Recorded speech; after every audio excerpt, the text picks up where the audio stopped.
if you could all put on your videos, that would be fantastic.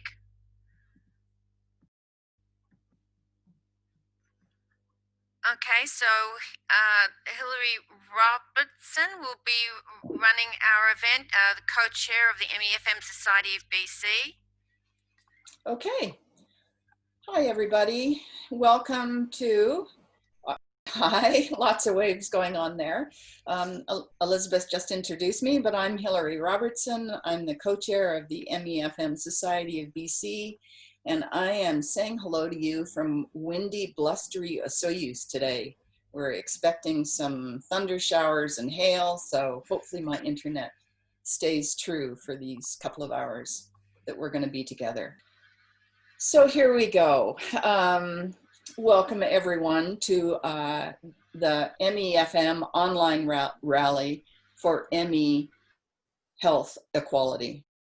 We are so excited to be hosting our first virtual event, and we have over 100 people registered for today, which is just awesome. So I am Hilary Robertson, and I am the co-chair of the MEFM Society of BC. I am a person living with myalgic encephalomyelitis, commonly called ME. I welcome all of you to this rally, and I look forward to hearing from many of you over the next 2 hours. This year's ME Awareness Canadian theme, created by Millions Missing Canada, has a slogan of "Leave No One Behind." It is our goal to ensure that here in British Columbia, we ensure that we leave no one behind, and that our voices rise as one to educate, inform, advise, and work with our legislature and ensure people living with ME are heard, cared for, and visible, not invisible. I am one of the 580,000 Canadians and 78,000 British Columbians living with this disease. For those not living with ME or caring for a partner or a family member with ME, there are always questions. 78,000, you ask? Where are they?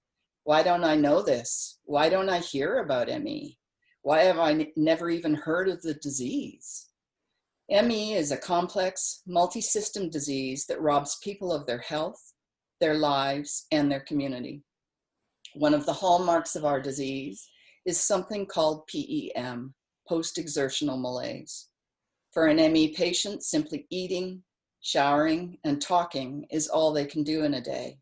For others, it might also include a walk around the block, and for others, even all of this is too much, and they spend most of their lives in bed, on a couch, or in a chair. You don't see this disease because we are missing from all aspects of life. There is no cure, there is no treatment, there is limited research funding, and most importantly, there is limited medical education and knowledge. It is time to change this dire situation. In a time where the chronically ill, the immunocompromised, and the elderly have been on the front line.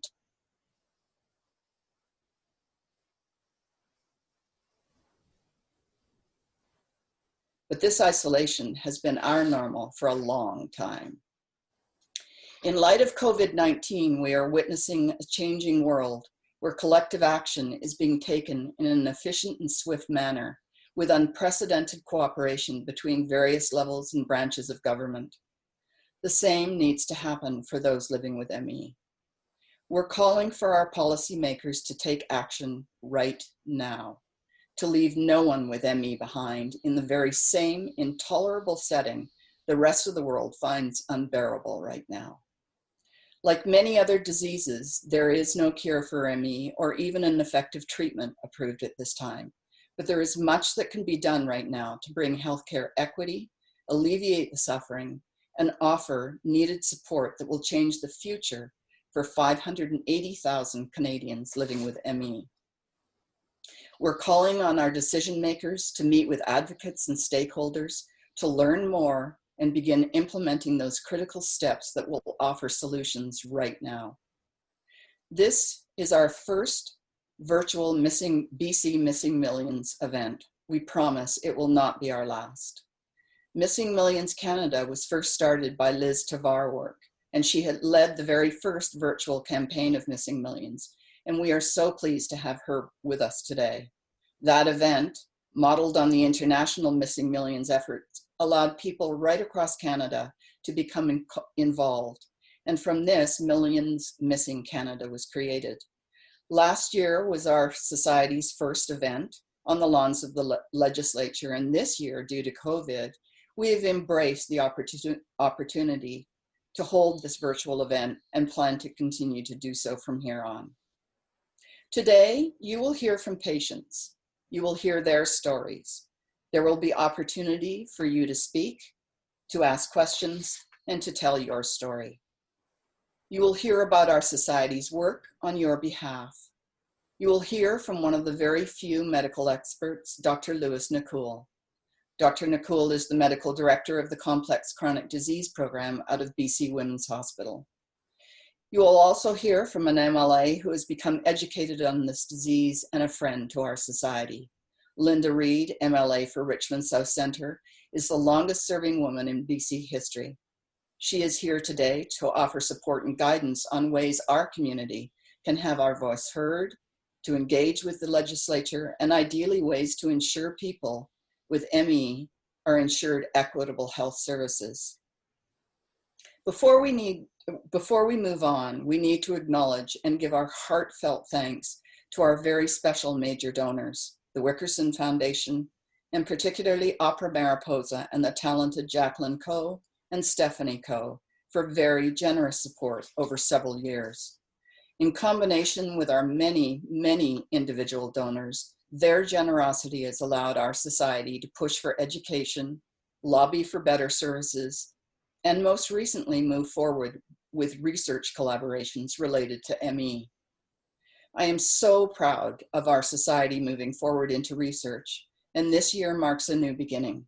Our research and special projects team, Lana LeBlanc, Katie DeBellick, and I have successfully collaborated with BC Women's Hospital, the Complex Chronic Disease Program.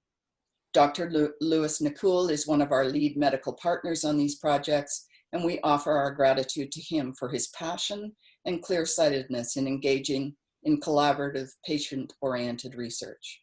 We have think about that, 3 research projects underway at this time, all initiated by the MEFM Society of BC. The pursuit of excellence and furthering research related to the underserved population is paramount for our society. We have worked diligently on your behalf throughout this year. Our volunteers have been extraordinary.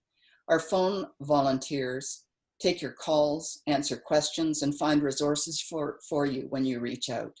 Our advocacy committee has liaised with government at all levels and has been persistent and diligent in ensuring that those with ME are heard, recognized, and are not left behind. Our campaign manager for this event, Elizabeth Sanchez, my co-chair, has worked tirelessly, and along with our marketing manager, Christina Weeb, they have ensured that this month has truly been a vibrant Missing Millions BC event. And remember, most of these volunteers, over 90% of us, are living with ME.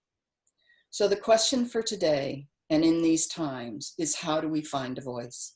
How do we, as a community, challenged with disease on a daily basis, how do we ensure we are not left behind? Thank you.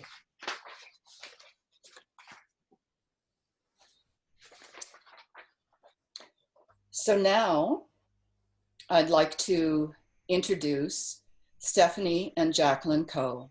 For the past 7 years, Jacqueline Co., Mariposa's artistic director performer, disability activist, and now OMF Canada ambassador, enthralled audiences with talent of her musical theater company while telling her personal and very moving ME story. Together with her sister, Mariposa's general manager, Stephanie, who also lives with ME, have raised awareness for ME, fibromyalgia, and disability through their annual shows and through the media opportunities their shows attract. Not only have they raised awareness for ME, but Jacqueline and Mariposa have raised over $80,000 for charities. And for the last 3 years, the MEFM Society of BC have been the fortunate beneficiary of these events. I would like to turn the mic over to Christina Wiebe, who will be speaking on behalf of Jacqueline and Stephanie. Thank you, Hilary.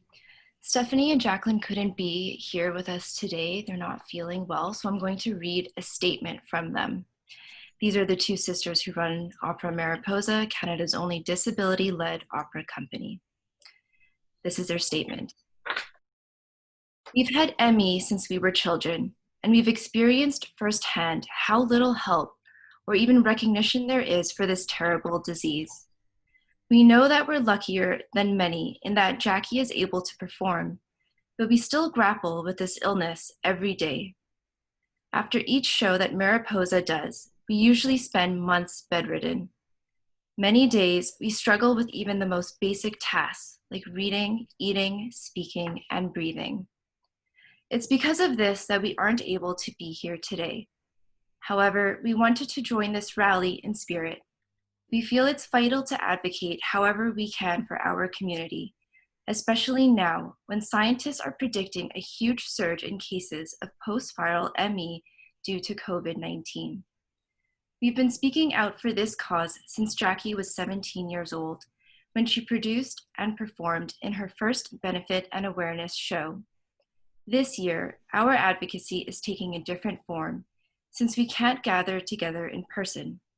However, we're glad to be raising our voices however we can and to help support the absolute essential work of the MEFM Society of BC. So that was their statement. Thank you to Jacqueline and Stephanie. And now we are going to share with everyone a wonderful video that Opera Mariposa made for International ME Awareness Day on May 12th, called Why We Raise Our Voices on May 12th. And you can also find a copy of this video on their Instagram account, which is @Opera Mariposa. So James will play the video now.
Okay. That's great. Yeah. Thank you, Stephanie and Jacqueline, for all that you do. Now I'd like to invite Liz Tevaarwerk, a person with ME, an ME advocate, and organizer of Canada's first Missing Millions event in 2016. Liz? Hi there. Hi. Okay, oh, I've done something. I want to see people. All right. So I've been asked to speak to what I'd like to see different for people with ME. And I'll speak first to British Columbia specifically, I guess. It's been interesting living through this pandemic and seeing some things come about that we've been told for so long were not possible, like virtual care, for instance. So many in our community need that, either whether it's to make their days easier in terms of not having to go to the doctor and that be the only thing they can do that day, or to make healthcare possible at all, because there are people who just can't leave their homes. So, the fact that it got in place so quickly when the pandemic came on shows us that it's absolutely possible, and that there shouldn't be any reason why after everything starts to open up and the virus dies down, hopefully at some point, that virtual care isn't still accessible for those of us who need it. So I would love to see that continue on in BC. There's some other very straightforward things like billing codes. It almost seems like a stupid little thing to me. It's like it's just a little number in a book, but boy, does that make a difference. It means that a patient going in to see their GP can have like half an hour with them rather than 10 minutes or 15 minutes if you have a doctor who's generous with their time, but usually people get 10 minutes. And I'm sure all of you know that, and for those of you who are hopefully on here and don't have ME, or aren't connected to someone who has ME or here to learn, I really hope that'd be so awesome. If you don't know, going to the doctor, you have so many issues with ME, whether it's the 5 different symptoms that you're dealing with, whether it's gastrointestinal or worsening headaches, or you're having some balance issues, or you need a form filled out, like half an hour to have a billing code that would allow us to have that. That would be a wonderful thing. I'd love to see that happen. And again, it seems like a small thing, but we still don't have it in BC. The other bigger thing I think that we really need is doctor education. I recently moved to a new to a rural area from a city, so to a new area, and I've also been looking into some various issues with and needing specialist appointments. And so I've had a flurry of what I know so many patients have experienced, where whenever you need to go see a new healthcare provider, you go through your head, okay, is this person going to believe that I have ME? Should I tell them that I have ME? How much do they know about ME?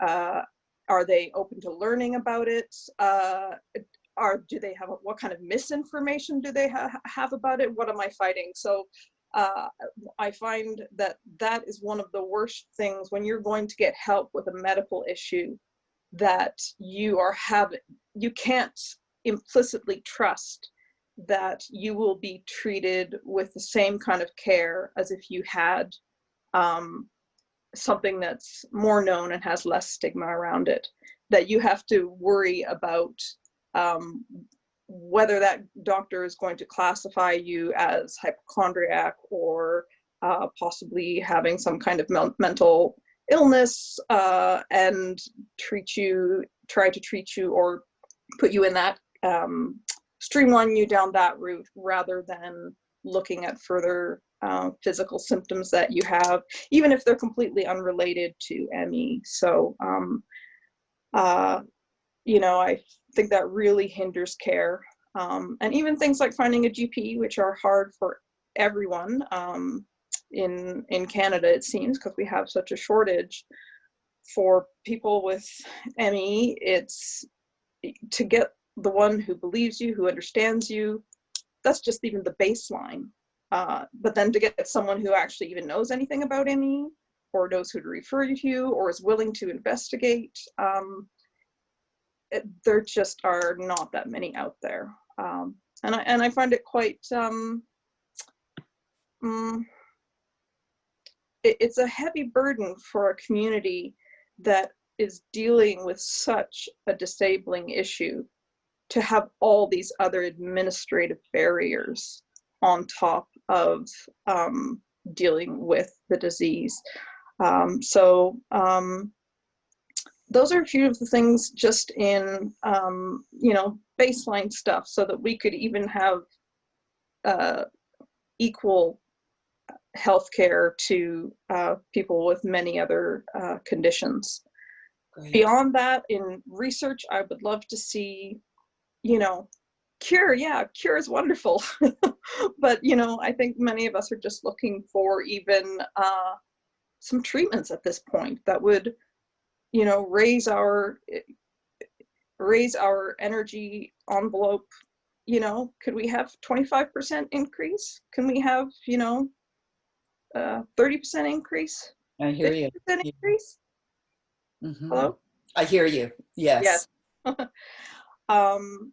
You know, or even we're still waiting for a diagnostic criteria, and there is more research being done. But, you know, there's so much that we still are waiting for in this community.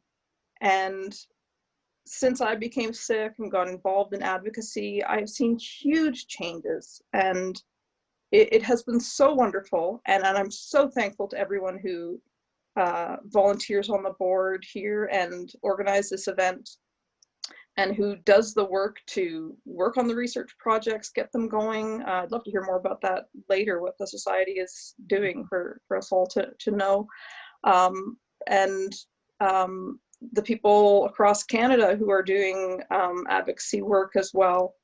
To, you know, it seems like the tide has shifted, and there's much more, even just belief, I think, in the seriousness of this disease amongst medical practitioners, and amongst even the general population are getting to know a little bit more. I'm finding less people with completely glazed looks when I mention the disease, but okay, my brain's gone. That was awesome, Liz. Thank you so much. That was a limit, sorry. No, you were great, and all of it resonates. So thank you so much for sharing that with us. We really appreciate it. All right. Okay. So now I would like to introduce Juan Garzon. Juan is a person with ME and an ME advocate, and I'm going to let him take over the mic now. Thank you, Hilary. Can you hear me okay? Yes. Perfect. So good afternoon, everyone. I apologize in advance if I take a few minutes longer, and I will try to be quick. My name is Juan Garzon, a 42-year-old British Colombian who immigrated 20 years ago from Colombia. My story is not special and is very common. My past GP could have made a difference instead of telling me he also gets tired. I contracted a bacterial and viral infections in 2006 and 2010, from which I never fully recovered. And instead, I pushed myself significantly like today, and like many of us, always recovering after work.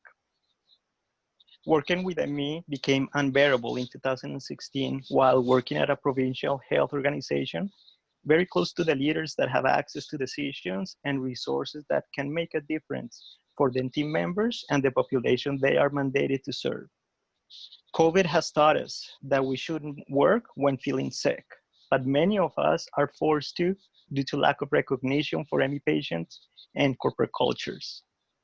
When I started my long-term disability in May 2016, I naively thought I would be in good hands. Canadians are admired for our progress as a society and our humanitarian approach. The initial 3-month medical leave looked long, but May 11th was my 4th anniversary of my career loss. My expectation for proper support from my employer faded quickly when I realized their back-to-work policies were based on practices aligned with the insurance industry. Instead of my safe return to work, the focus was on dismissing me and my ME specialist to prevent disability benefits for which we have the right to with disabling illnesses like ME, according to the Supreme Court of Canada.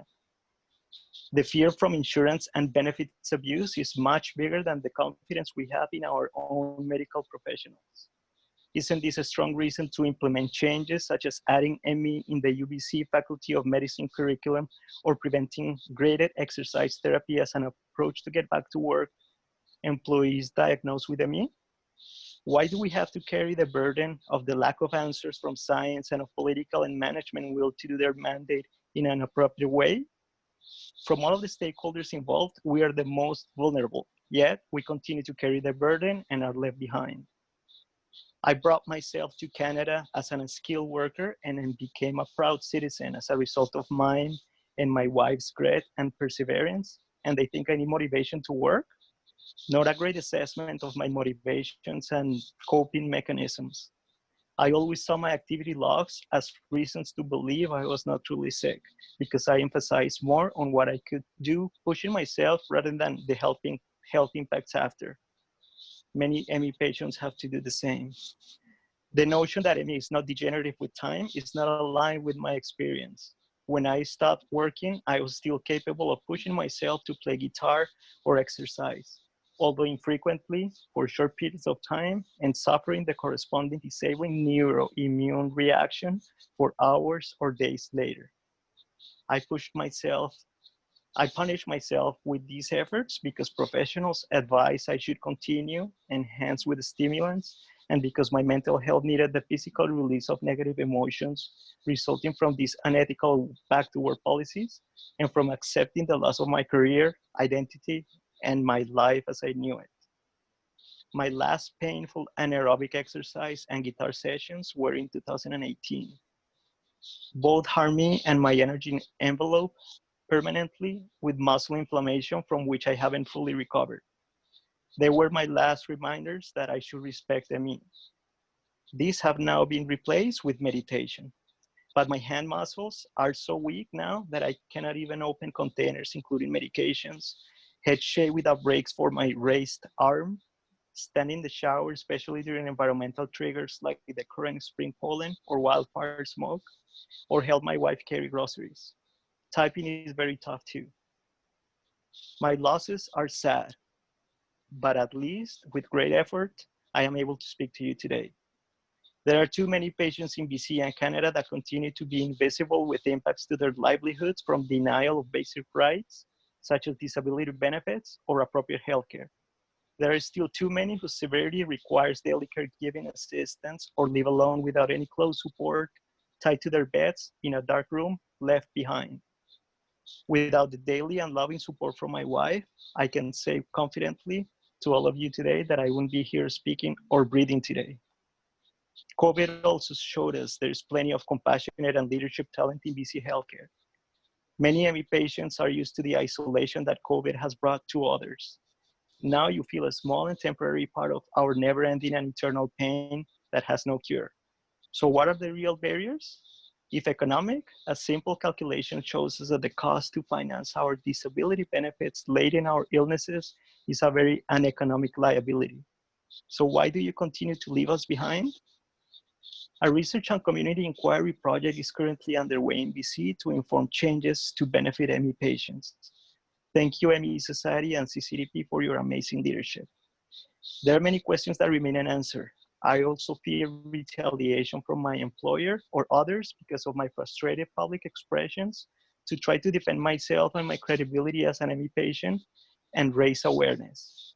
Is the only way for us to be heard through the use of force with human rights or disability lawyers in BC? Canadian and BC ME patients and stakeholders fully expect soon to see tangible results and real change from this project. My sometimes deceivingly healthy and youthful physical appearance that has been praised even by fellow ME patients who have told me that I don't look sick, plus the fact that I am very introverted and benefit from medicinal cannabis don't help my case either. I used to have difficulty having full awareness of my damaged body because I was afraid of what I could see, but have worked hard through multiple counseling and group therapy sessions in order to accept my new reality.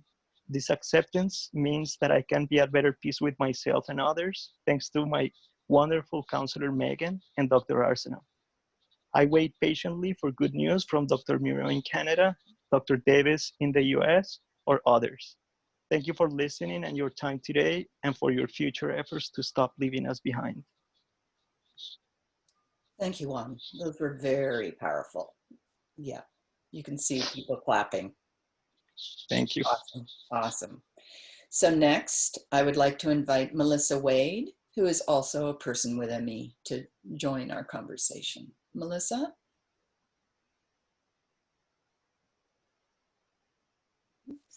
Is Melissa there? There.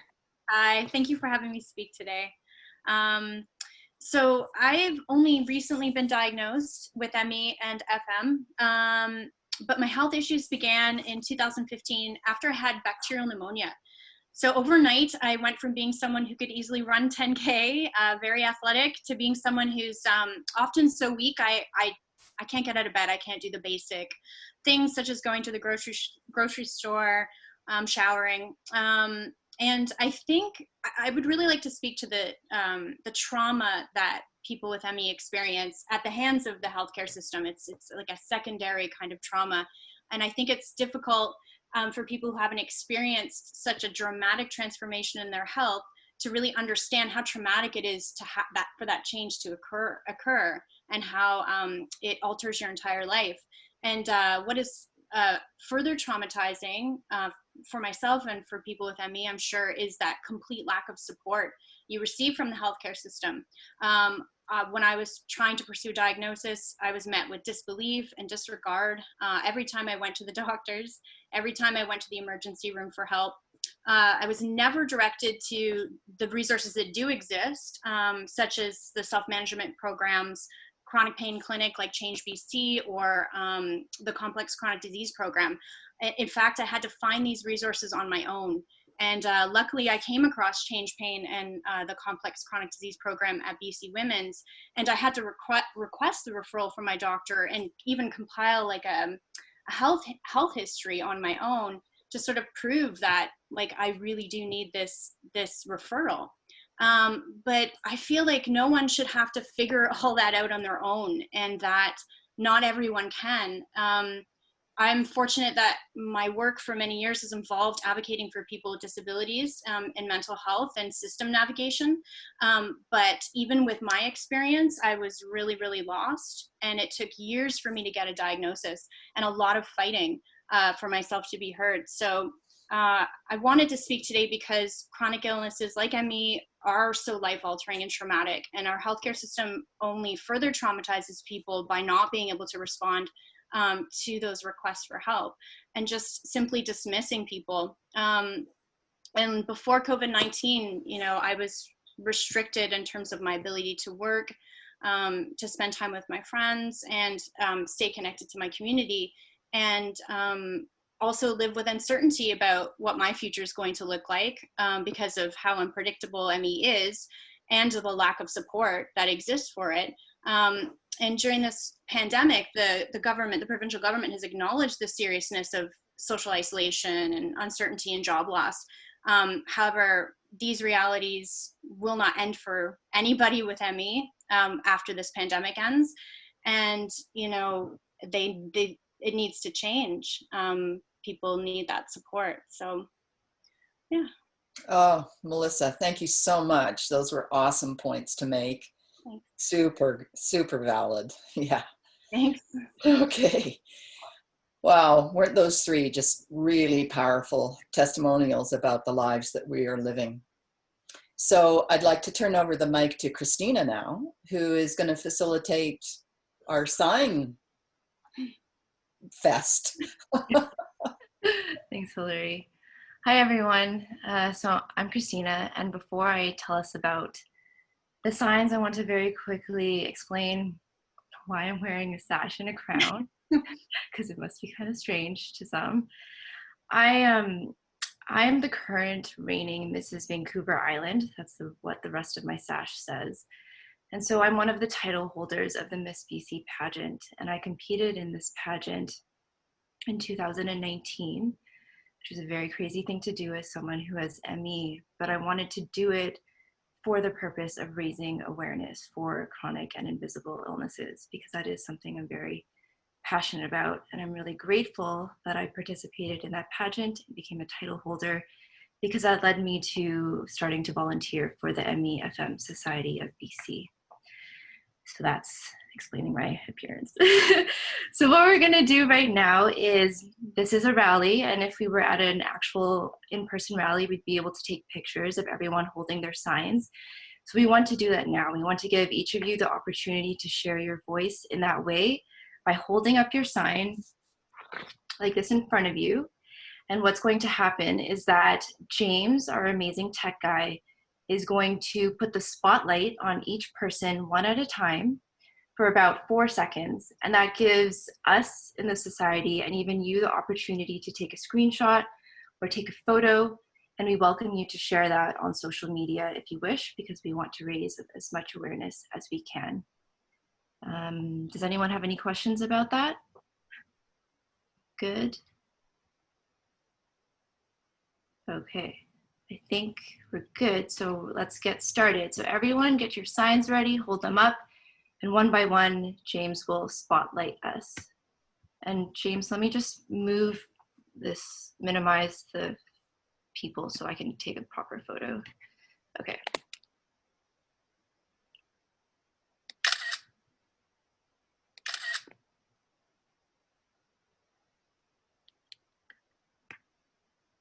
Good.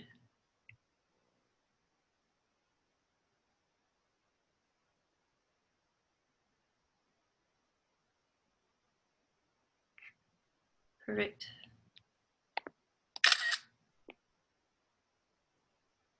Thank you, Lisa.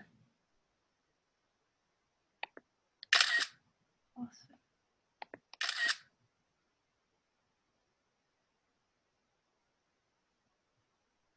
Thank you, Teresa. Mary, can you zoom, hold it back just a little? There we go.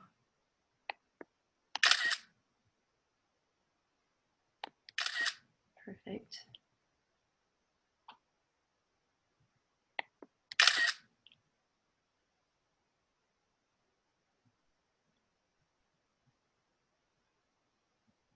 Thank you, Sheila. Thank you, Sue.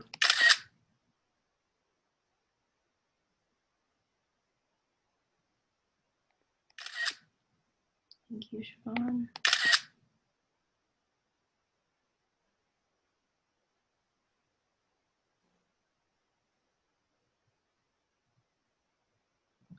Did we miss anybody? Can someone snap one of me holding it, spotlight me, and do this one? Thanks, James. Where is it?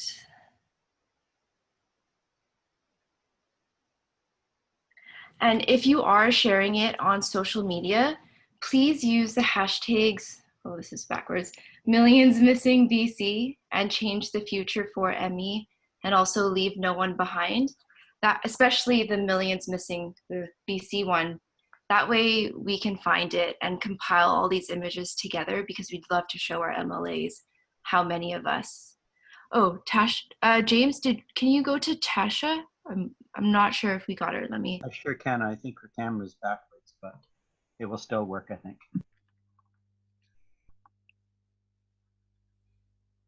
Oh, and to Patrick, to after. Okay. Oh, it's backwards. Tasha, could you go to, we need to flip your screen. So can you go to the video icon?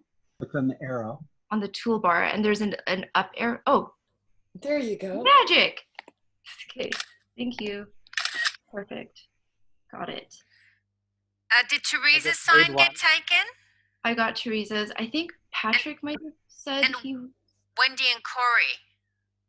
Okay. Do we have Wendy and Corey? I don't think I saw Wendy and Corey. Oh, Okay, there they here we are. go. Perfect. Thank you. And Patrick? Oh, no, Patrick, right, okay. Okay. So that's everyone with their sign? Oh, Roger just made one. Can we switch to Roger, please, James? I just made one. Hopefully it's okay. That's awesome. Where are you, Love it. Roger?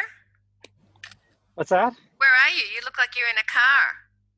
Yeah, I just went to the food bank and I'm tired. And I'm tired from my 3 MRIs on Thursday. Okay. Still. Well, thanks for joining us. Okay. Sorry I was late. No problem. Okay. Wait, Della, Oh, did we miss one? Stella? Oh, Stella? there we go. Got it. Thank you so much. Thank you. Well done. And the next thing we're going to do is I'd love to be able to take a group photo because it's so amazing that we've all been able to join together here online for ME awareness. So what I'm going to do is I'm going to switch my screen to gallery view, and then I would like everyone to just be ready to have their photo taken. So look at the camera, hold your sign up if you wish, and then I'm going to take a screenshot of everyone together. I know that we do have quite a few participants that I can see that don't have their cameras on. If you're not comfortable, I'm not going to push you to put your camera on, but if you do want to join in the group photo, this would be a great time to turn your video on. And you can do that by going to your toolbar where it has the video icon and pressing it to start sharing your video. Thank you, Patrick. I can see you appearing. I think Lana's coming on. Oh, well, that's great. It's great to see people showing up. Yeah. Please turn your camera on. I'm gonna take the screenshot of the first page first, and then I'll there are people missing. Okay, is everybody ready? Okay, 1, 2, 3. Yay for ME awareness. Perfect. Now I'm gonna go to the second screen. I'm just gonna double check. So I cannot see Lena, Solera, Primo, Carol, Sharon, Shelly, Adriana, Jared, Ricardo, iPad 3, and Margarita. If you want to turn your camera on, please let me know. I'll give you 5 seconds. Otherwise, I'll take the screenshot right now. Okay, I'm going to take a photo. Everyone ready? Beautiful. Thank you so much for turning your camera on. Beautiful. Oh, Primo's on. people. Oh, look, they're coming on. Great. Everyone's coming on. Okay, I'll wait a little longer. Ricardo. Hello, Primo. Hello, Ricardo. Lana, Lena, Carol, Sharon, Shelly, Adriana, Jared, iPad 3, Margarita. You still have your camera off. Oh, hey, Oh, Lana. they're slowly coming on. Oh, great. Oh, you guys are outside? Steve? You want Hello, to Steve, swivel? you're up. There we go. We are outside, yes. Okay, great. Okay, 1, 2, 3. Picture. Okay, great. Thank you so much, everyone. Really appreciate it. It was so amazing to see.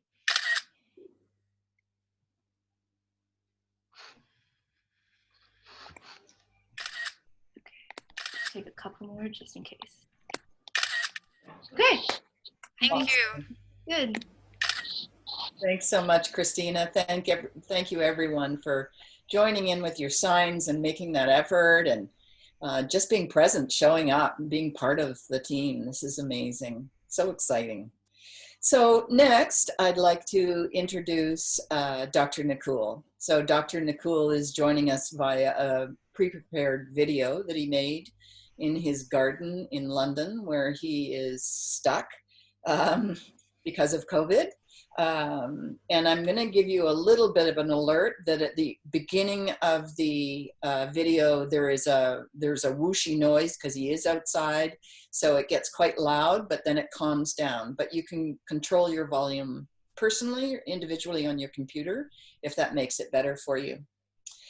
So Dr. Nacul is the medical director of the Complex Chronic Disease Program based at BC Women's Hospital in Vancouver, where many of us have been diagnosed.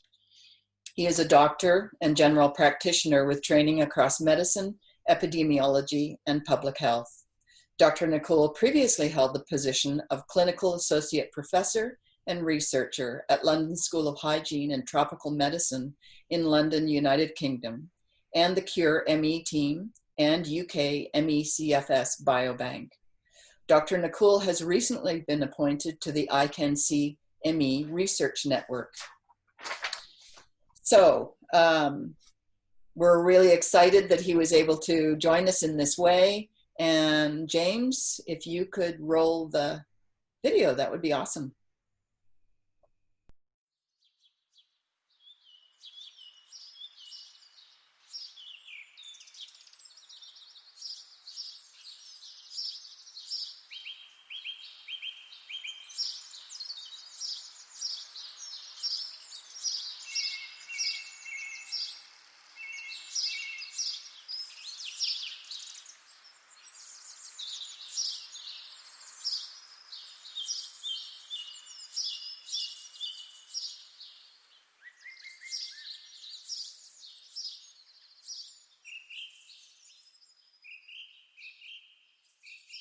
Good afternoon, and thank you for having me today. I'd like to say a few words about the Complex Chronic Diseases Program, clinical and research activities, and also about the impact of COVID-19 pandemic on people with ME and other complex chronic diseases. Let me start by our clinical model of care. I'm pleased to report that following a period of transition, we have now a virtually well-established model of care which contains two streams, the medical and the self-management streams.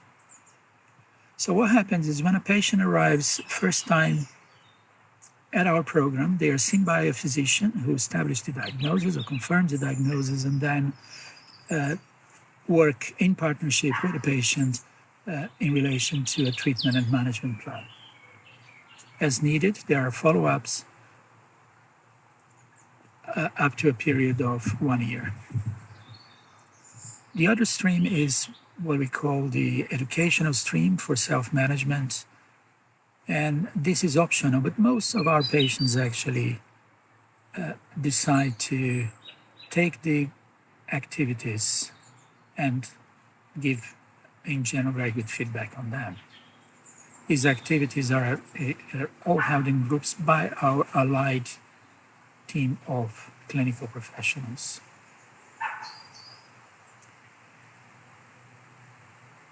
In relation to increasing capacity where possible, and also by reviewing our referral processes so as to better screen for people who are more likely to benefit from our program.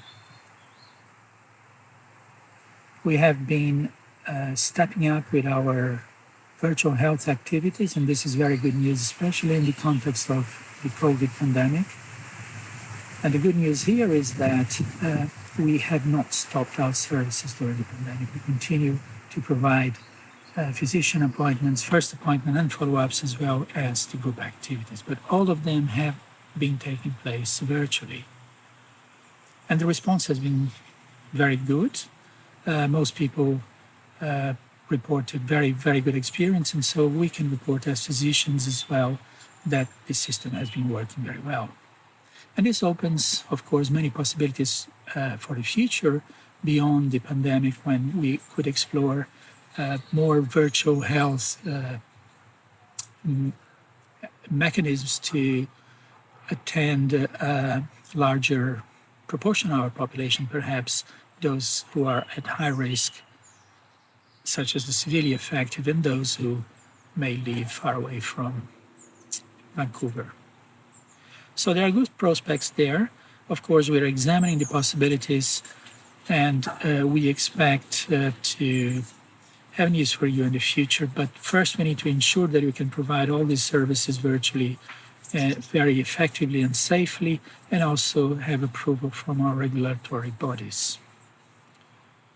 And this links, of course, with COVID pandemic. So as I've just mentioned, we continue providing services for patients during the pandemic. We'll continue to do so. So the care provided by CCDP hasn't been affected in any significant way. However, there are two other questions that are very important. What are the risks of people with a complex chronic disease if they acquire the infection with SARS-CoV-2 virus? And the other question, is there a higher risk that there will be a number of people developing ME, CFS, or post-viral fatigue following the COVID? And there are some indications for the latter based on what happens with other viral infections, and not least the SARS-1 virus, which caused a number of people to remain unwell with symptoms similar to ME. So how do we find out more about that? Of course, everything is new in COVID-19, so we have submitted a grant application for funding with the Michael Smith Foundation for Health Research, where we will examine what happens for people who have a complex chronic disease and acquired infection. So this is one project which we're very happy to be doing with the patient support and involvement in parts of the research project actively, I would say. And the other question is what happens following COVID, and we are partnering with colleagues at the main hospitals in Vancouver in relation to the possibility of following up patients beyond the acute infections to observe who and how many of them will develop perhaps symptoms, long-term symptoms. So this again was submitted as a grant application for the Michael Smith Foundation. But my message to, if you have ME or another complex chronic disease, my message to you is just follow the general advice as for the general population, stay put when necessary, so protect yourself with hygiene measures, as everybody will know well now. And should you develop symptoms of the disease, please do contact your health service. And it may be useful and very important to say, to report the condition that you have, such as ME or another condition, so that to tailor the help that you receive. We don't have at the moment evidence enough to say whether the disease by coronavirus can be or is more severe, or indeed if people with ME or other CCDs are less or at a high risk of infection. But we are pursuing that. So this links to our research activities that we're conducting, and I would like to report on 4 research activities. First one is the CCDP data registry, which is going on for a few years now, and we have over 300 patients who are clients of CCDP, to whom we are very grateful for their provision of data on the clinical status at admission to the program, and then 6 months after, and then at discharge. This is very important to help us evaluate the results of our program and the impact of our program on people who are part of them. Many of you will have heard about the I Can See ME network, and CIHR has awarded a grant nationally with a number of collaborators, and CCDP will take or is taking a lead role in developing the first national court for people with ME. And this will be, as I say, a population-based court, people and people with ME who are either initially in British Columbia, and we would like to roll this out nationally in due course. The other activity that we're taking leadership on is in providing other services across Canada with the knowledge and expertise we have through the data registry here. And so we would like to expand or facilitate the expansion of the clinical the database to be used in other parts of the country. And finally, we have a virology study which is going to take place in the second year of the project, where we're going to examine viral etiology of ME. And of course, this complements all that is going on in relation to coronavirus, but this is a much wider project that looks for all known viruses that may affect the community. And this again is with collaboration with BC CDC virology. We have a lot of patient involvement in ICANN-CME, and I wouldn't be surprised if there will be a couple of you in this audience who are part of the network. In addition to that, we have two other projects which are in close engagement of the patient community, or it's a true partnership with the community. One of them is our health needs assessment for ME project, which is a collaboration with the MEFM Society of BC, and is in full course now. And the idea is, as an outcome of this study, that we'll have a good planning strategy for conducting a full needs assessment in the province. And the other project, which is in the planning phases at this moment in time, is with Fraser Health Support Unit and the patient community. Is a patient engagement activity, and it includes the evaluation of people with ME who, in relation to the possibility of having signs of neuroinflammation or inflammation of the brain on imaging studies such as MRI. So this is another very exciting project, again with the patient community, who initiated the project and who pretty much, as the previous project that I mentioned, are the main partners in this research. So I just would like to conclude, and thanks again for your time and listening to me, by saying that it's a privilege to be part of CCDP, and it's a privilege to be able to try to help in terms of how we deliver clinical care and how we improve this delivery, and at the same time to, again, with the patient community, to discuss and conduct research together to find out more about complex chronic diseases. Thank you very much again for your attention, and I hope you enjoyed the rest of your meeting. Thank you.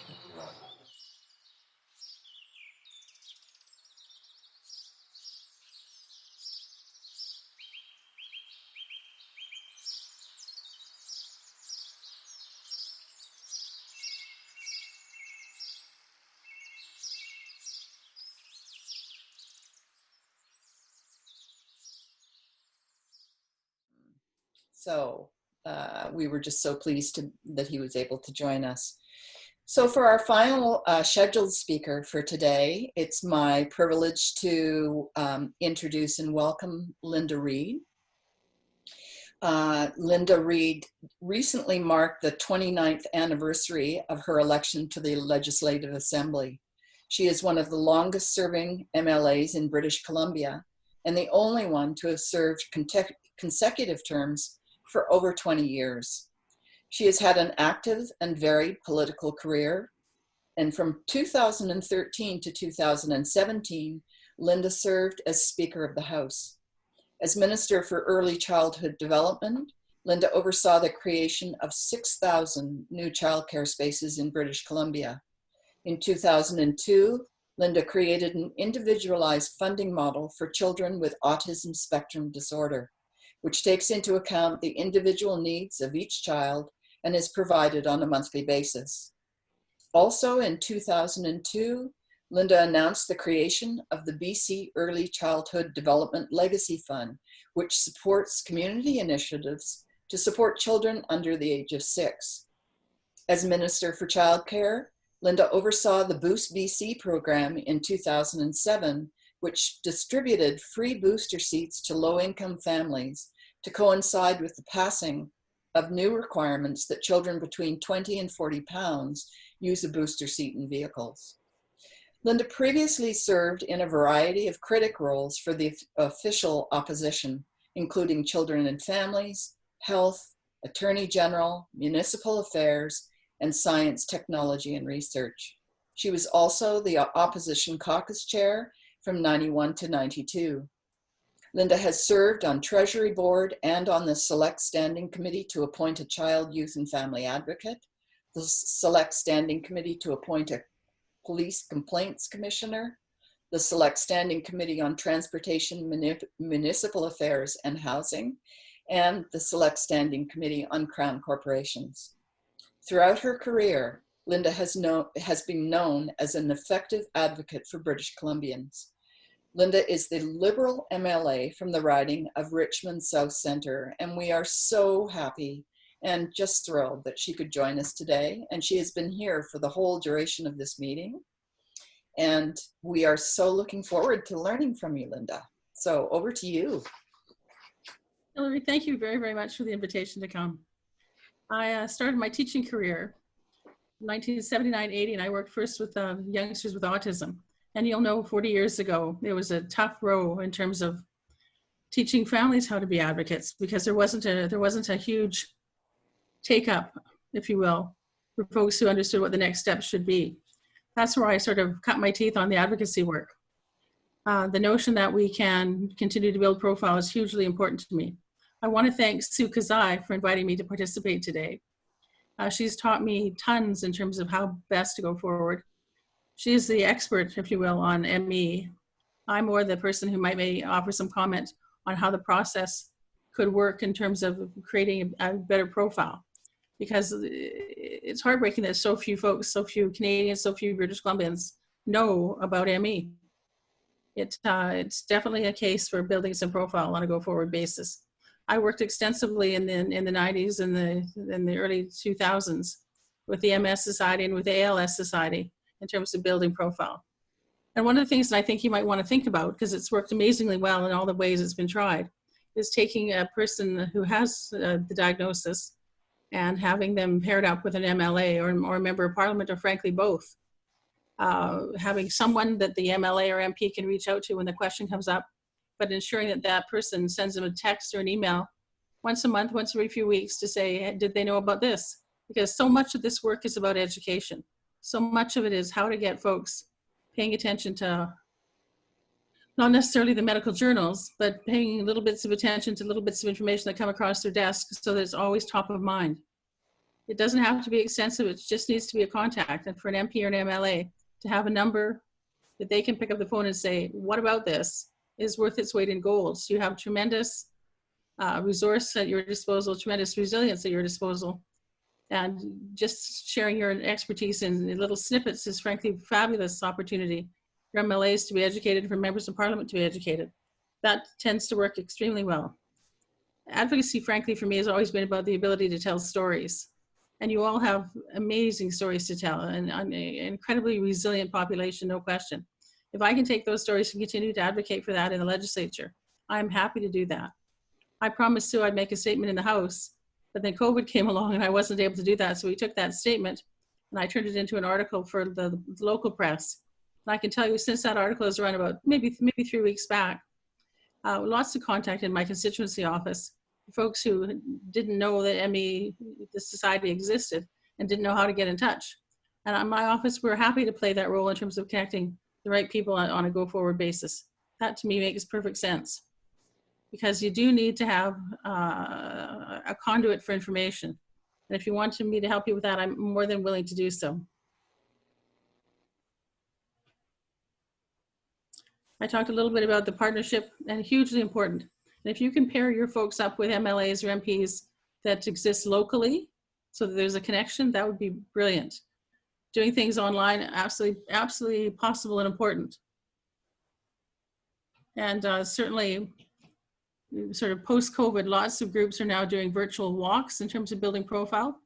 Certainly we can, my office can help with some of those things as well.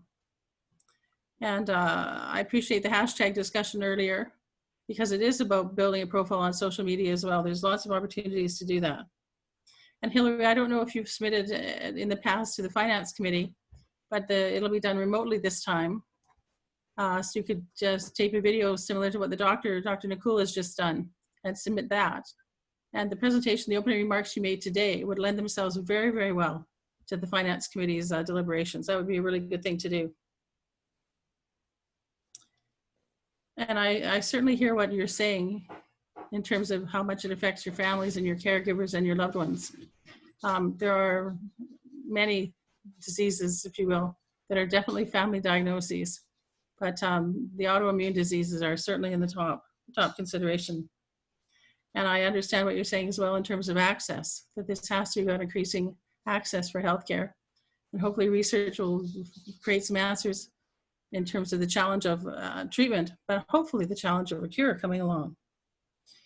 Someone talked earlier about post-COVID, about whether or not we can continue on with virtual doctor visits. I'm suggesting that's likely here to stay. I think that's a very good thing. I think the opportunity, the more normalized approach we've taken to working from home will create more opportunities for people to travel less and still participate as they go forward. And again, if anyone wishes to stay in touch with me, I'm more than happy. linda.reid.mla@leg.bc.ca is my email address. And Sukazai certainly knows how to find me. And I'm more than happy to hear from you and learn from you in terms of how we go forward, what the next steps might be. But I thank you very much for allowing me to say a few words today. Thank you, Hilary. Oh, Linda, thank you so much. Look at everyone waving at you. Yeah. This was outstanding that you joined us, and we so appreciate it. And you just offered some amazingly concrete ideas for us to move forward with, and we really, really appreciate that. So I'm guessing you're going to be swamped. Well, Hilary, maybe we can talk next week about the finance presentation. Absolutely. Love to. Love to. A couple of ME patients did make individual presentations last year, I think, to the finance budget preparations, but absolutely, let's do that going forward. So just before we open this up to everybody and anybody who wants to share or talk or ask questions, Christina wants an opportunity to share a graphic. James, can you spotlight me, please? Thanks, Hilary. Mm-hmm. So this touches on what Linda said about how important it is to build a social media presence so we can unite our efforts. So I just, oh my gosh, how do I? Yep, that's good. If everyone could please take a look at what I'm holding up on my screen, these are the social media accounts for the MEFM Society of BC. Facebook is a fantastic way to get updated on what the society is doing, as well as the society shares a lot of really great information about what's going on in the field with ME and fibromyalgia. So I highly recommend you follow their page. We've also just started an Instagram account, and we're trying to build that presence because, of course, Instagram is a very powerful platform to harness. And so if you are sharing your stories, your posters, your signs, please tag us, tag our accounts, use our hashtag #MillionsMissingBC so that we can find you and we can unite all our efforts together. And there's also the Twitter account, which is also @MEFMBC. So Facebook is @MEFMBC, Twitter is @MEFMBC, and Instagram is @MEFM.society.bc. Brilliant. Thank you. Yay, Christina, our marketing manager. Isn't she awesome? Someone has asked Linda if you could repeat your contact information. I think you just gave your email, And I don't know if you're still with us. Yeah, there you are. I am, and do you want me just to put it on chat service? Yeah, that would be awesome. Thank you very much. Perfect. Okay, so now we're going to move on to opening the floor, if you will, to anyone that has their hands up. And James is going to take you in order, and he'll spotlight you, and you can either share your story or ask questions, and I'll just try and support you as we go through this. So, James, up to you.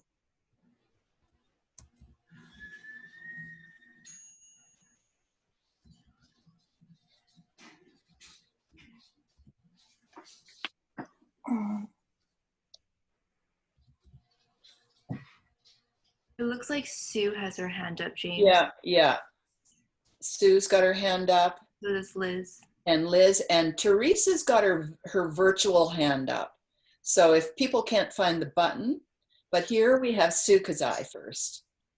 Hi, Sue. Linda. Hi. Linda, thank you so much for being here today. We have been so lucky to have you in our legislature. And, you know, I just so appreciate your comments. I am struck by thinking about your reference back to autism and thinking that back when I started in the field of working with kids with special needs, the thought about autism was that it was caused by refrigerator parents, and which is, you know, a very similar issue to what we now have with our issues with the causes of ME. And then I'm thinking you worked with people with MS, and again, at that time, a few years ago, MS was thought to have psychosomatic causes. And so now I look at ME, and ME is battling to be recognized as a disease. And so here we are now at the sort of the cusp of being recognized as a disease and trying to move into that realm of recognition and receiving appropriate medical care. And I'm struck by the circumstances of my friend, and I'll call her Anne, who, and I'm going to share her story if that's all right, because I think it epitomizes the kind of situation that we're talking about when we talk about millions missing. And Anne has ME. And Anne was working in social services and working hard, but she was struck down with ME and went to the doctor, her GP, who told her she had a conversion disorder. And a conversion disorder is a psychiatric label for something that means that your psychiatric symptoms have caused you to have a physical disorder. And the cure is to stop thinking about your illness. And so they won't treat your medical problems. And she has been told to get out and exercise. And the doctor will not engage with her about her medical problems because that is feeding into her psychiatric problem, and won't make referrals to the CCDP or recognize the issues that she brings that are related to her ME. And I think that is sort of the epitome of what happens for people when we talk about the medical gaslighting that happens for people with ME, and why it's so important for us to be recognized as a medical illness. and for us to have medical education, equity for medical care, so that Anne can get medical care, disability insurance. We can all get the appropriate care we need. And Linda, thank you for your offer to help us to do that. Thank you. Thank you, Sue. Next up is Liz, and then Wade, and then Tasha. And there's, oh, and Teresa was in there. So Liz and then Teresa. So I go next? Yeah.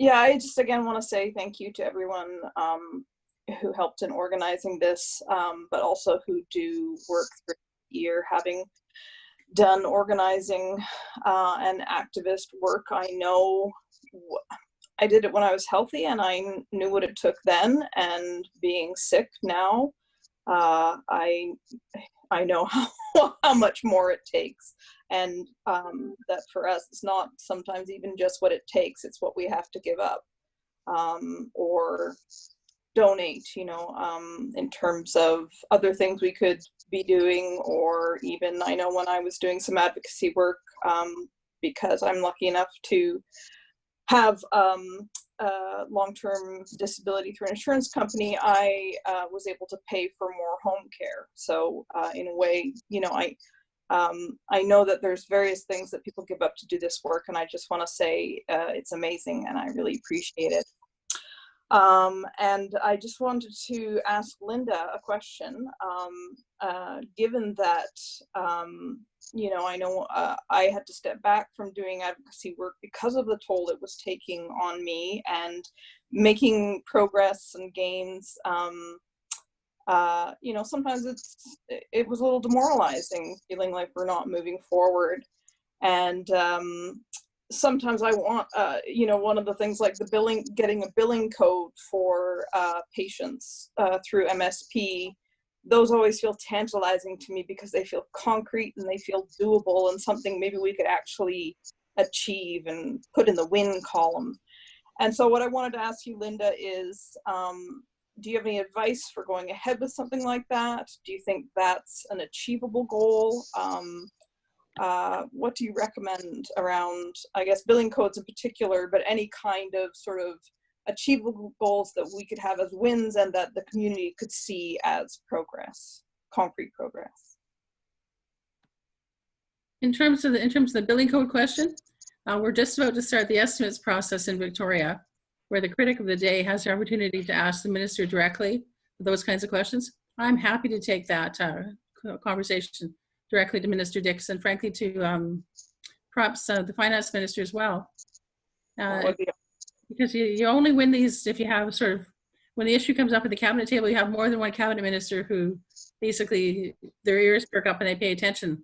So I'm happy to have that conversation with our health critic as well, and see if we can, and I mean, I'll make sure that the question gets asked, and I'll report back, and we'll have the answer to the question within the month, because the estimate should conclude hopefully by, well, we're probably going to be a bit slower because we're doing most of it by Zoom this time. So let's say by the end of July, we should have the answer. Wonderful, thank you. Do you need anything for us to support you in doing that, or is it as simple as bringing it up at the meeting? If you wanted to write out a couple supporting arguments in terms of the question, I'm happy to receive that. Okay, great. If I could just speak for just 1 second, this is Elizabeth. We did in fact raise this with the ministry, and we've been told multiple times that it is impossible to get a billing code because they have to revamp the entire system in order to get one or two billing codes in. What we've seen with COVID-19 is that that is not true. When they have the incentive to do it, they will bring in a billing code. So basically what they have been saying to us since we've been speaking with the ministry is that ME doesn't count. ME is an important 77,000 people aren't worth, you know, doing something that might be a little bit bureaucratically difficult. But what COVID has done, it's done us a big favor, is to show us that when they want to put in a billing code, they can. So oh, there's no question they can. It's not.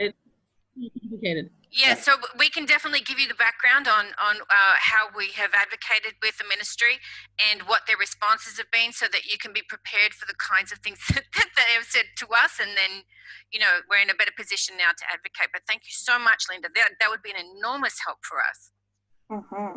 Yeah, Thank you thank so you so much. Well, I can tell you I've had good success over the years on codes around autism, codes around fetal alcohol spectrum disorder. Things that take a little bit more time and discussion with the physician. Families deserve a bit more explanation and understanding of their child's disorder. We've been successful in having those codes put into place. Wonderful. Fantastic. All right, thank you so much. So Teresa raised her virtual hand. So James, can you spotlight Teresa? And Teresa is holding up something. I can't see it from here unless she's spotlighted. Can you find her, James? Maybe Teresa, say something out loud if you can, and it'll bring you forward. Teresa, can you please unmute your microphone? Oh, there we go. Okay. James, you still need to spotlight her, please. There we go. Amazing. So Teresa made this amazing sign. Do you want to describe it? This is my house, and it's being attacked by coronaviruses. And inside the house are beautiful flowers, and outside are protesting vintage Barbie dolls. And I used the signs from this year's website so that they could use that. And I have seen this image go across the world. It seemed to have caught the imagination of people. One of the things that I'm hearing today that I'm so impressed is a lot of you new people that have just been given a diagnosis are so articulate and so together. I have been self-isolating for 24 years, and I worked that out. It's over 8,000 days of being, you know, watching out what I needed to do and self-isolating. And I'm a senior citizen. So when will I ever see a treatment or a cure? I started this when I was in a grocery store, and there was a little kid that had chicken pox, and I could see he should have been at home. And I got his virus, and I had really severe chicken pox, and I've never been well since then. So when I see these coronavirus, I'm very concerned. And I think that some of the people that have COVID-19 may go on to develop ME or something similar to it. And it's disheartening and horrible to think that that's going to happen to them, because we haven't been given the credibility of how devastating this illness is. And like 1996, I'm now a senior citizen. Will I ever see some normal life? Oh, thank you, Teresa. And thank you for that amazing sign. And I'm loving that it's going viral. That's awesome. Mm-hmm. So thank you. Next up is Wade. You need to unmute yourself, Wade. I'm ready. Again, for Linda. And to sort of go along with what Teresa just said, you know, she got it many years ago. Now she's a senior citizen, and I look at the gallery and I see a lot of young faces there. I think the government is looking at this in the wrong way, and by looking at it the wrong way, I think they're looking at it in terms of a false economy, in not spending money on research. For a cure, what you're doing is, with all these people, the 77,000 British Columbians that are not going to work, well, let's say 75% of that 77,000 are not being employed. They're not paying taxes. So take that and figure that out per year and over a lifetime. And what does that cost the government in terms of tax revenue? Let's turn that into dollars for research. Mm-hmm. Super interesting point, Wade. Thank you. Thank you for bringing that up. Okay, Tasha, you're next. Sorry? Hilary, can I just respond to that? Yes, absolutely. Go ahead. Respond to that? Yes, absolutely. Excellent. In terms of shining the light on the, I don't know if you've ever made the ME considered part of a National Center for Excellence. We worked very hard back in the day to get an Columbia Center for Excellence funded nationally and housed for fetal alcohol spectrum disorder. We shone a light on the disorder and finally got some.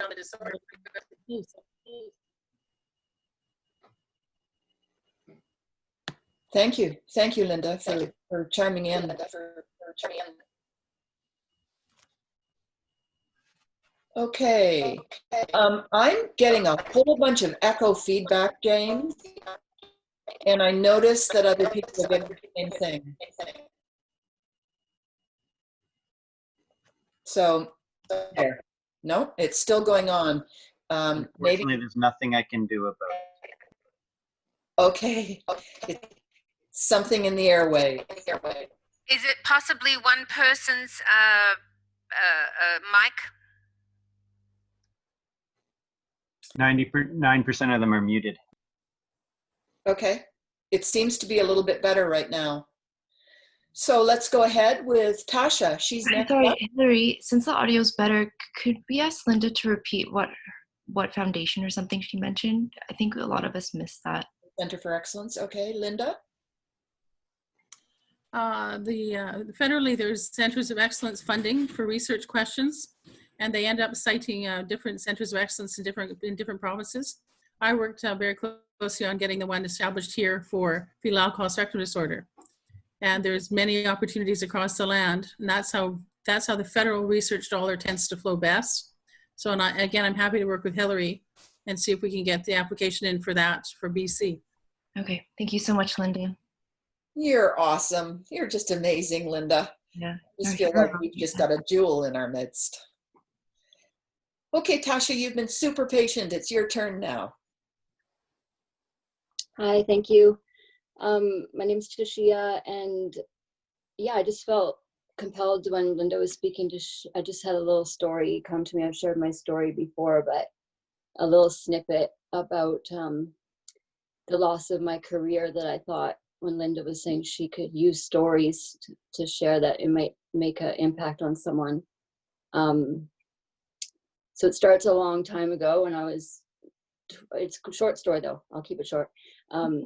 When I was 22, I had my daughter. I was a single parent, and she was really sick when she was born. And after about a year, I heard about these people called infant development consultants, and I unfortunately never got referred to one, but I was just thought that would be such an amazing job to support babies and families when they're born with some trauma or a medical illness or disability. And so I hadn't finished high school before I had her, so I finished high school. I got my degree while working. It took me 7 years to do that with raising my daughter. And then I got a job working in a family center and still wanted it to be an infant development consultant so badly, and kept training over way more years. I took equivalent of 2 master's programs probably, just wanting so bad to do this job and help families. And I've waited for that woman to retire for so long because there's hardly any infant development jobs in the province. And I finally got it, and it was everything I ever hoped for. It was like my whole life's purpose. I felt, there's that thing where if you have a job that the world needs and it pays well and you're happy and you're good at it, and it would just fit everything. And I had such good feedback from my families that I worked with and my employer about the job I was doing. And then I got ME, and that was all gone. So I just wanted to share that, I guess, to show how people with ME could be so dynamic. Like, I'm just one person, and that's just one person that's missing from what they can contribute to society. Because I just think it's important that when we're talking to people who can make change and are thinking about money, right, that, you know, the government actually trained me and spent all this time investing in me as a person, and now the families don't have me anymore, and the government's paying so much more money just to help me survive while I'm on disability. And yeah, I just wish they would put that money into research to get everyone back, not just for what they contribute to society, but just to be alive and be happy and well. Powerful story, Tashia. Thank you. Especially following on Wade's suggestion, that's really described in detail a picture of the consequences. So thank you. Yeah, and I'm hoping that, because you said this will be recorded, so hopefully someone that can make some difference can kind of just see that's just a snapshot of one person, and that there's millions of us. Yeah. Yeah, a brilliant seed of an idea, huh? So I'm looking, and I did see someone with their hand up named Gloria, but I don't see her on the list right now. Gloria, if you're still there and you want to join in. No? Gloria's still on. Oh, hello. Hi. I changed devices because of, I was wondering if I was part of the problem. So in terms of the noise feedback. Okay, thank you. What I'd like to say and add to my conversation with Linda is that often when people want to make a case for ME, you know, getting a billing code or getting recognition for ME, they want to make the patients a burden in order to grab the attention. And I would like to sort of, I don't know how a presentation would made to get more recognition in terms of healthcare or getting the billing code, but I would like to avoid victimizing the patients. Because what happens is that if we make the patients the burden, then what happens is that that kind of turns on the patients in terms of how people treat them, and in terms of insurance, whether they can get disability insurance, you know, whether they can get proper health care without being judged, and yeah, just to make a presentation that there is a disease, that this disease is real, how this disease affects people. Generationally, it affects people, as we just heard, and it's affected me generationally. It affected like my career, and it's affected a marriage, a child, you know, now a grandchild, and so it just, you know, so just to yeah, to tell an honest story without victimizing the patient community. Okay, thank you so much, Gloria. You're welcome. Yeah, so we have Christina is next. Are you off mute? Yeah, yeah. Just did it. Thank you so much to everyone who's already shared their stories. It's really emotional to hear. And Wade, when you brought up the point about how keeping so many of us out of the game affects the economy, I really appreciated you bringing up that point, because I'm one of the young people that you're probably seeing on the screen. I got sick. I fully got sick and was bedridden at the age of 25, which made me have to give up my career, and now I'm 32. So I've been kept out of the workforce for a long time, and it was such a waste of my education and getting a degree in business. So that is something I would like the government to start looking at from that perspective. I think it is an important one. And I think another thing that hasn't been brought up, or I might have missed it, is the mental health component.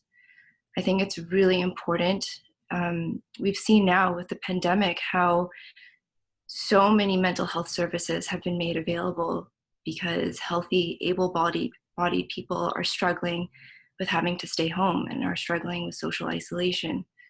But this life of having to live within four walls is our reality all the time. And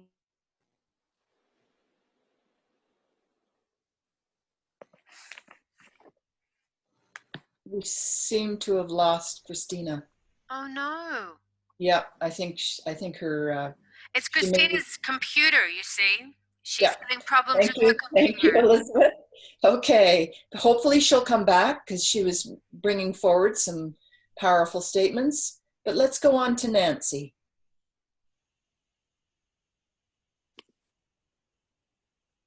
Hi. Hi. I didn't be on camera, so I've been keeping my camera off because I didn't dress up much. But You're good. I felt I maybe wanted to share a little bit of my story too. I'm lucky in that I'm mostly high functioning and I do have a full-time career as a teacher. But being off right now and being able to work from home has really kind of opened my eyes to how much I'd just been coping. Like I'd get home at the end of a work day and that was it. And I'd be like couch potato for the rest of the night. And I've touched on the idea of like reducing my workload and things and maybe going down to like only teaching 6 classes instead of 7. But my husband had cancer a few years ago, and so he's been and had complications with the surgery, so he's been off on disability, and we just honestly can't afford it. And so I can't afford to maybe work as less as I'd like to, because I want to make sure that we can, support ourselves. And I don't know, I feel so inspired when I hear what other people do. I'm actually a performer as well, and I've been really blessed to work with the amazing, talented, beautiful, wonderful co-sisters in a few occasions. And I find them so inspiring, and I find it so inspiring to hear the stories of the people that are hit harder with this disease. And I think wanted to say that I feel the challenges that you have suck, and I don't want to underplay that in the least, but your stories also really inspire me and allow me to feel a little bit more blessed in that I have so far not been struggling as hard as you. I think I'm having a brain foggy day, so I'm not communicating super well, but I hope that came through, that I feel really inspired and grateful that we could meet today. Thank you so much. And thank you for having the courage to turn your video on. That was courage shows up in lots of different ways. So I am really sad to tell you that Christina said that her computer is just collapsed. But I'm back. So I don't know that she's going to be able to rejoin. I'm back. Oh, awesome. Okay. Did you want to finish off? Pardon? Did you want to finish off your comments that you were making? Yeah, I somewhat lost my train of thought. I'm also quite brain foggy now, but I think I was touching on just the mental health component.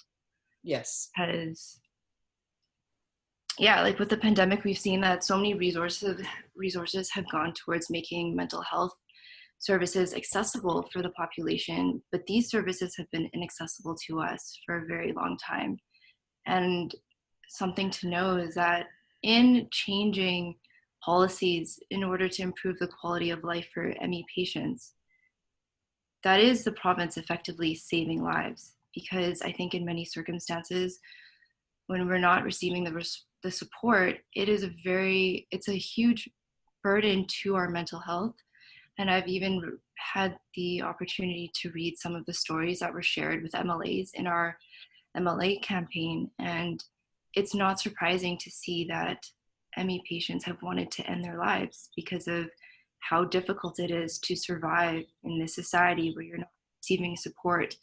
And the only way to get anywhere is to advocate for yourself, but you're too sick to do that.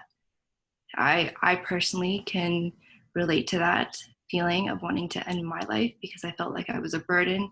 I couldn't get financial support from the government. I couldn't get a PWD designation. And it is a very serious issue that needs to be taken seriously. And I really do hope that once this pandemic is over, at the very least, these mental health services are still made accessible virtually for patients who can't get to psychiatrists or psychologists or therapist offices, and also who can't afford it because we're out of work and we don't have financial support. Thank you. Oh, thanks, Christina. Lana, your turn. Hi, everyone. My name is Lana LeBlanc. We've met a few of you during the research project. I'm the research coordinator on the Vancouver Foundation related project that Hilary and Dr. Nacul brought up. But for me, to this conversation, I'd like to bring forward the caregiver perspective and the caregiver involvement of ME. For those, it is my husband that's ill and he's very severely affected. And as a result of that, that impacts my life, it impacts my future. We have a child, it impacts her future of us being a family that cannot travel as a family. My husband cannot leave the house. And so for these numbers and statistics that are brought forward to government, it's more than that. It adds to the family. And I think that that has to be an important point as well, because the support mechanisms and the medical treatment is lacking, and therefore that falls on family members or friends that patients can lean on and need to lean on because there isn't anything else. And that ends up impacting many more British Columbians than the patient count. Thank you, Lana. Thank you for bringing up that perspective. Okay, you know, I feel like each one of you that have come forward, I feel this huge pause after each of you has spoken, because every single story is so powerful. It's just a little bit overwhelming, to be honest. But it is now 10 to 4, and we said we were going to finish right about now. And I know several of us have had to leave because we're exhausted, and I'm sure most of you are pretty tired at this point. But what an amazing campaign. What an amazing first rally. What an awesome job Christina and Elizabeth did pulling all of this together. Yeah, absolutely. And James, thank you so much for your technical support. We couldn't have done it without you. And just thank you to all of the volunteers and all the members and everyone who does donations, however small to us. We so appreciate it. And we're going to keep on working. We're going to keep those research projects going, and we're going to do the very best we can. So I think there's no one else in the queue. I think it's time to wind up and say thank you. And Linda, thank you so much for staying with us and for showing such leadership to us.